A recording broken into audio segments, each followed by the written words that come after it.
Bonjour à toutes et à tous et bienvenue à cette cinquième vidéo. C'est déjà la cinquième vidéo de cette nouvelle chaîne Mister Gestion, l'hebdo de la finance. Je tourne cette vidéo, on est déjà le 2 novembre et il est temps les amis. Il est temps, pour ceux qui sont concernés de se dire: «Est-ce qu'il n'y aurait pas une solution pour, réduire, mon impôt sur le revenu?»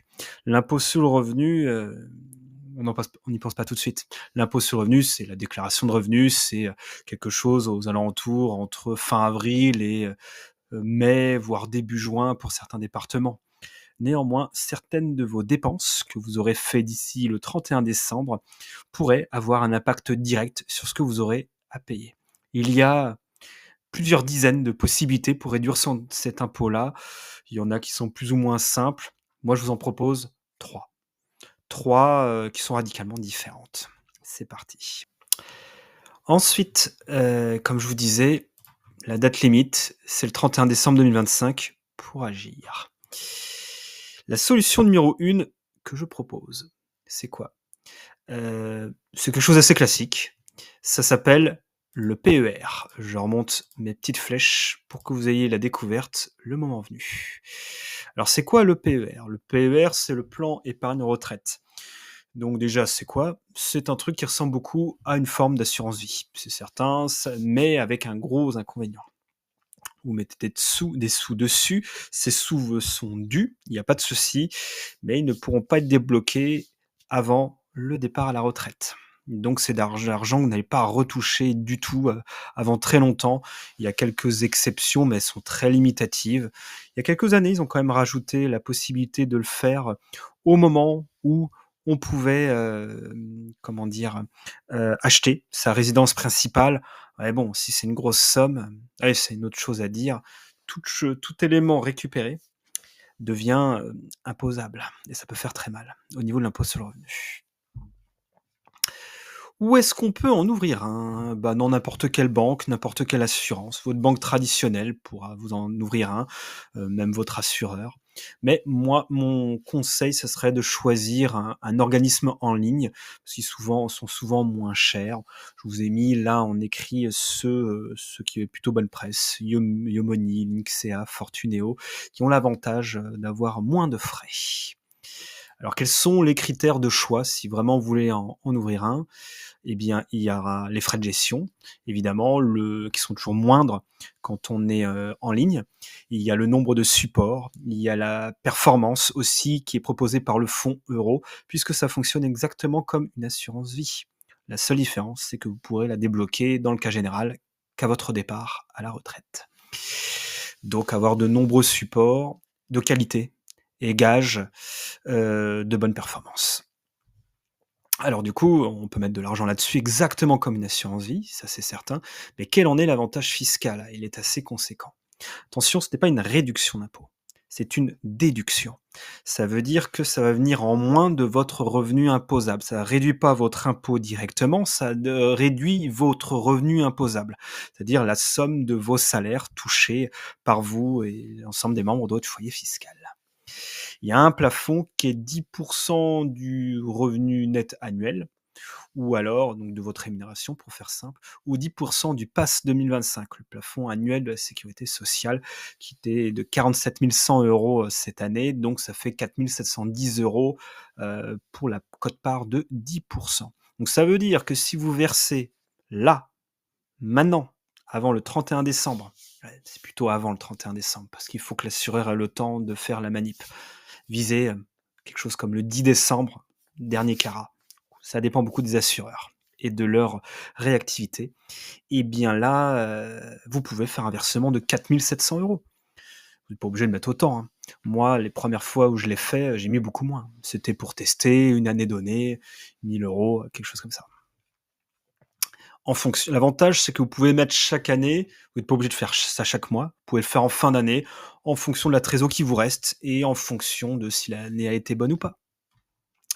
Un exemple, si je fais un versement de 3 000 € en 2025, l'année était plutôt belle et que je suis un foyer taxable, généralement dans la tranche à 11 qui est, la tranche, qui concerne, les personnes qui gagnent autour de, alors j'ai pas exactement les chiffres en tête, mais c'est au-delà de 30 000 €. 30 000 € par part, là on commence à arriver à la tranche à 30. Et ben dans ce cas-là, si vous versez 3 000 € sur un PER, l'économie d'impôt sur le revenu, ça sera 3 000 € fois 30. Ça vous fera 900 € d'impôt sur le revenu en moins, même si vous savez que les 3 000 €, dans le cas général, vous n'allez le récupérer qu'à votre départ à la retraite. Mais bon, quand on sait que beaucoup de bruit, des spécialistes disent qu'on n'aura probablement pas à la retraite ce qu'on aimerait avoir. En tout cas, on risque d'avoir moins que prévu du fait d'une démographie qui ne va pas dans notre sens.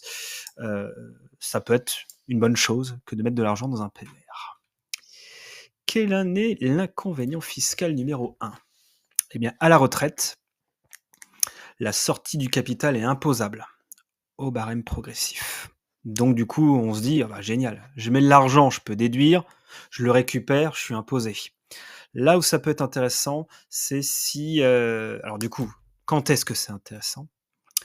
Ici, seulement si votre taux marginal d'imposition pendant votre vie active, celle où vous avez pas mal de revenus parce que vous travaillez, est d'au moins 30 et que quand vous partez à la retraite, les revenus baissent puisque vous n'aurez pas autant à la retraite que ce que vous aviez lors de votre vie active, et bien là, vous descendez à un taux marginal de 11 Là, ça devient intéressant, mais l'un dans l'autre, il y a aussi le fait que vous n'avez plus d'enfants à charge en général. Ça peut également jouer. Donc si, lors de votre retraite, vous avez également beaucoup de sources de revenus, il y a des loyers, des choses comme ça, qui font que vous êtes taxé à 30 c'est clairement un jeu à somme nulle, le seul intérêt, est le même finalement qu'une assurance vie. Le deuxième inconvénient, on est en plein dedans, le projet de loi de finances 2026, il y a une vraie crasse dedans pour ceux qui ont un PER. C'est quoi cette crasse? Il y a un amendement, vous le savez peut-être, j'écris pour un site qui s'appelle legifiscal.fr. Je suis vraiment très focus sur l'actualité fiscale puisque j'écris quotidiennement dessus. Il y a eu un amendement qui prévoit d'obliger les titulaires d'un PER à liquider à 100% leur contrat à leur départ à la retraite. Ça veut dire qu'avant, vous pouviez soit tout prendre d'un coup, mais ça faisait une grosse somme à payer en impôt sur le revenu, parce que plus vous prenez beaucoup, plus ça sera imposable. Le capital, lui, il est imposable au barème progressif. Il y a que les intérêts et plus-values qui, elles, sont imposables à la flat tax. Enfin, si pendant 10 ans, vous avez mis 3 000 €, ça fait 30 000 € taxés au barème progressif, ça risque de faire mal. En plus de votre retraite à l'époque, vous serez forcément à la tranche à 30 voire plus. Voilà. Et là, vous êtes obligé de tout prendre. Alors qu'avant, on pouvait faire soit en capital, soit en rente, prélevé progressivement. Bon, le texte n'est pas définitif, ce n'est qu'un amendement. Le texte n'a pas encore fait l'objet d'un vote définitif, le texte n'est pas encore passé devant le Sénat. Bref, il a encore le temps d'évoluer. Je vous tiendrai au courant. Voilà, tout ce que je peux vous dire sur le PER. Mis à part cet amendement-là, qui fait un peu peur, moi je serais pas étonné qu'il saute, qu'il soit finalement pas retenu, parce qu'il est quand même très critiqué. Mais j'ai pas la science infuse et je peux pas vous garantir que ça sera pas le cas. Voilà pour ma solution numéro 1, le PER. On passe à la solution numéro 2. Elle est assez spécifique, ça s'appelle le Girardin industriel. Pour ma part, je l'ai utilisé il y a peu. C'est quelque chose qui existe depuis plusieurs décennies et c'est quelque chose qui correspond à un placement dans les DOM-TOM. Ça correspond à ça, avec une certaine protection. Si c'était ultra risqué, je vous le proposerais pas. Enfin, je vous en parlerai même pas. C'est un placement assez complexe à expliquer. Moi, je vais vous dire que l'essentiel. Vous prêtez de l'argent, en fait. De l'argent que vous ne retrouverez pas, mais qui sera compensé par une réduction d'impôt plus élevée que ce que vous allez prêter. Donc, il y a un gain avec une sécurité qui est assez élevée. Donc, vous le faites auprès d'une société basée dans les DROMCOM, le nouveau nom des DOM-TOM. Donc, Guadeloupe, Réunion, Martinique pour les plus courants.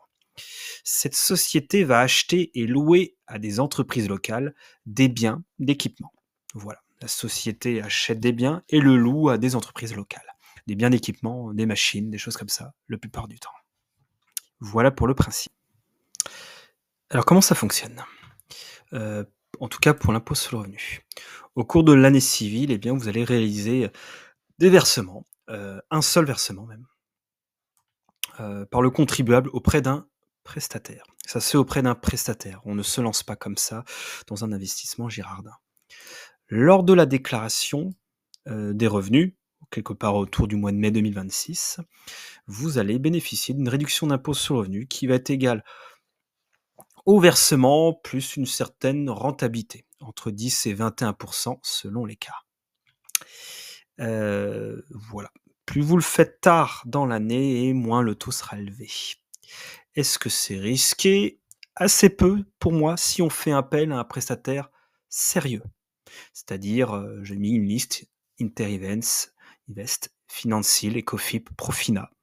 Si vous allez vers une de ces sociétés-là, ce sont des sociétés qui ont une certaine expérience. Le mieux pour moi est de passer par un gestionnaire de patrimoine. C'est mon gestionnaire de patrimoine qui m'a proposé ça. C'est lui qui me conseille dans mes choix de SCPI pour des placements et c'est lui qui m'a conseillé cette réduction d'impôt-là et en plus sa société a réussi à négocier un gain supplémentaire en termes de rentabilité.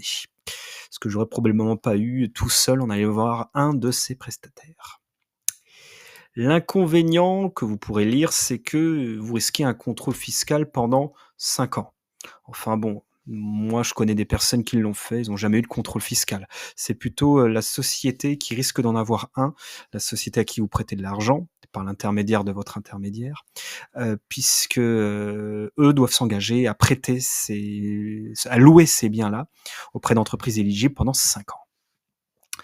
Le deuxième inconvénient, c'est un ticket d'entrée qui est quand même aux alentours de 2 500 €. Vous pouvez pas tenter le truc pour 500 ou 1 000 €. Donc le ticket d'entrée est assez élevé. Moi, je l'ai fait pour environ pour un petit peu plus que cette somme, mais j'ai pas pu tester pour, plus faible.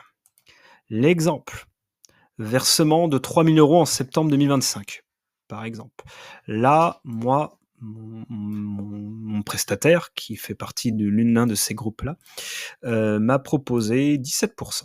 Alors je sais que ça a été un petit peu négocié avec mon gestionnaire de patrimoine, mais voilà, 17%, soit 510 €. Ça veut dire que les 3 000 € que j'aurais versés en septembre, je ne les retrouve jamais.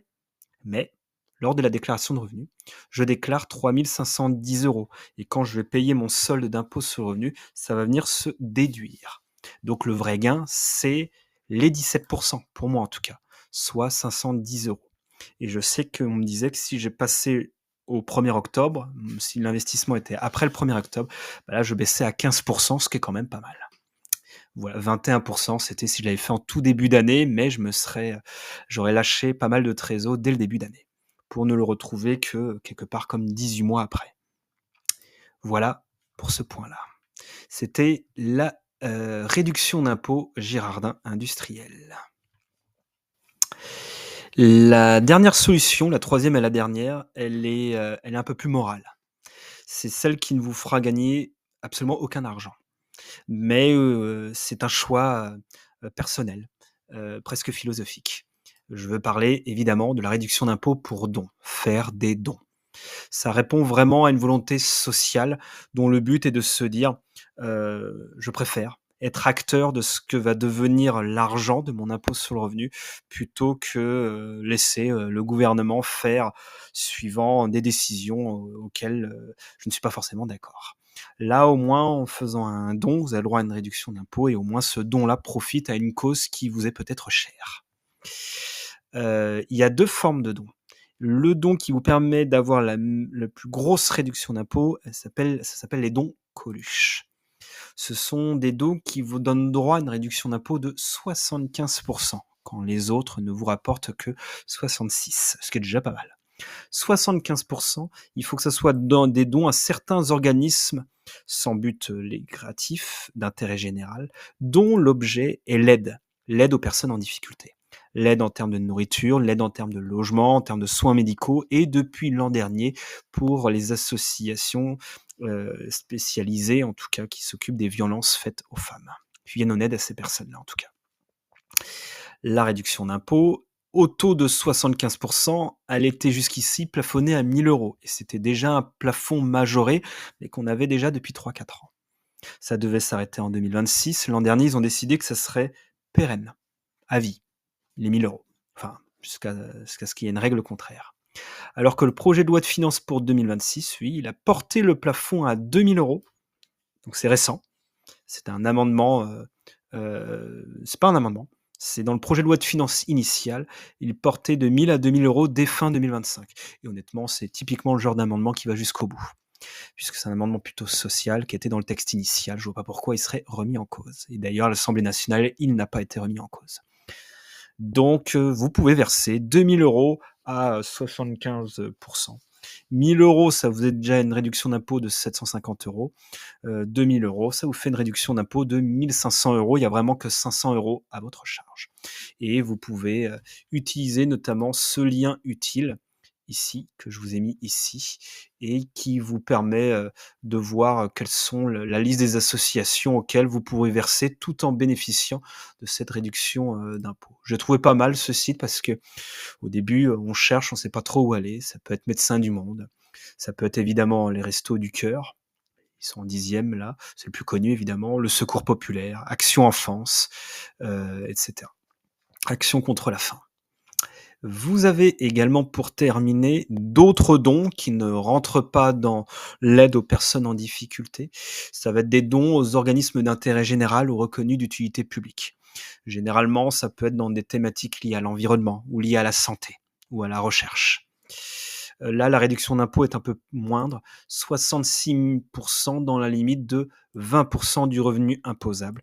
Il y a encore plus d'associations qui sont éligibles et à nouveau, je vous ai mis une liste ici. Dans les 10 plus connus, Greenpeace, WWF, la Ligue contre le cancer, etc. Et bien voilà, c'était les 3 réductions d'impôts, 3 techniques, parce qu'il n'y a pas que des réductions d'impôts, les 3 solutions que je vous proposais pour essayer de réduire un peu votre impôt sur le revenu de manière intelligente. Voilà. Eh bien, je vous souhaite une bonne fin de week-end puisque je filme cette vidéo-là ce samedi et je vous dis à très bientôt pour une nouvelle vidéo.